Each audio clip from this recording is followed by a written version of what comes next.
வரும் தேர்தலில் Marxist communist கட்சி இரட்டை இலக்க தொகுதிகளில் தான் போட்டியிடும் என்று அக்கட்சியின் மாநில செயலாளர் சண்முகம் தெரிவித்துள்ளார். இது தொடர்பாக நமது மாலை முரசு செய்திகள் தொலைக்காட்சிக்கு அவர் அளித்த பேட்டியை தற்பொழுது பார்க்கலாம். இரட்டை இலக்கத்தில் தொகுதிகள் கேட்பது என்று நாங்கள் முடிவு செய்திருக்கிறோம். எங்கள் கட்சியினுடைய மாநில குழு இந்த முறை இரட்டை இலக்க எண்ணிக்கையில் தொகுதிகளை பெற்று போட்டியிட வேண்டும் என்பது எங்களுடைய முடிவு. அதற்கான முயற்சிகளை அந்த பேச்சுவார்த்தைக்குள்ளே அமைக்கப்பட்டதற்கு பிறகு அவங்களோடு பேசுவோம்.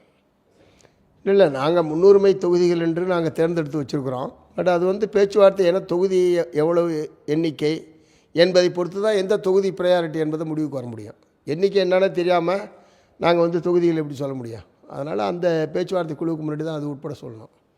2026 சட்டப்பேரவை தேர்தலை பொறுத்தவரை பிஜேபி அதிமுக கூட்டணியை முறியடிப்பது என்பது எங்களுடைய முடிவு. அதற்கு உதவி செய்யக்கூடிய வகையில் அதற்கு வலிமையான ஒரு அணியாக இருப்பது என்பது திமுக தலைமையிலான அணி தான். ஆகவே திமுக தலைமையிலான அணியில்தான் சிபிஎம் போட்டியிடும். இல்லை, அவங்க கட்சி நிலைப்பாட்டிலிருந்து அதை எந்த மூத்த நிர்வாகிகள் சொன்னாலும் தெரியாது. மார்க்சிஸ்ட் கம்யூனிஸ்ட் கட்சி இரட்டை இலக்கத்தில் போட்டியிட வேண்டும் என்பது எங்களுடைய முடிவு. அதற்கேற்ப எங்களுடைய பேச்சுவார்த்தை என்பது அமையும். அதை கேட்டு பெற முடியும் என்கிற நம்பிக்கையும் எங்களுக்கு இருக்கிறது. இதுவரைக்கும் ஏதாவது பேச்சுவார்த்தைகள் நீங்கள் ஏதாவது நடத்திருக்கீங்க?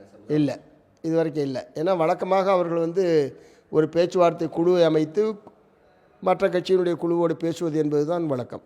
தனிப்பட்ட முறையில் தலைவர்களோடு பேசுவது என்பது வேறு. அதிகாரப்பூர்வமாக அவங்க சட்டப்பேரவை தொகுதிகள் சம்பந்தமான பேச்சுவார்த்தை குழு என்று அமைக்கப்பட்டதற்கு பிறகு எங்களுடைய குழு அதோடு பேச்சுவார்த்தை நடத்தி இப்போ அந்த மாதிரியான குழு என்பது இதுவரைக்கும் அமைக்கப்படலை. அநேகமாக விரைவில் அந்த பேச்சுவார்த்தை குழு என்பது அமைக்கப்படும். அதோடு எங்களுடைய குழு பேச்சுவார்த்தை நடத்தும். இல்லை, நீங்கள் யூகத்தில் கேட்குற கேள்விக்கு நான் பதில் சொல்ல முடியாது. அப்படி ஒரு நிலை வராதுன்னு நான் நம்புகிறேன். எங்களுடைய கட்சியினுடைய எதிர்பார்ப்புகளை அவர்கள் ஏற்றுக்கொள்வார்கள் என்கிற முழுமையான நம்பிக்கை இருக்குது. அதனால் ஒருவேளைன்னு நீங்கள் யூகத்தில் கேட்குறதுக்கு பதில் சொல்ல முடியாது.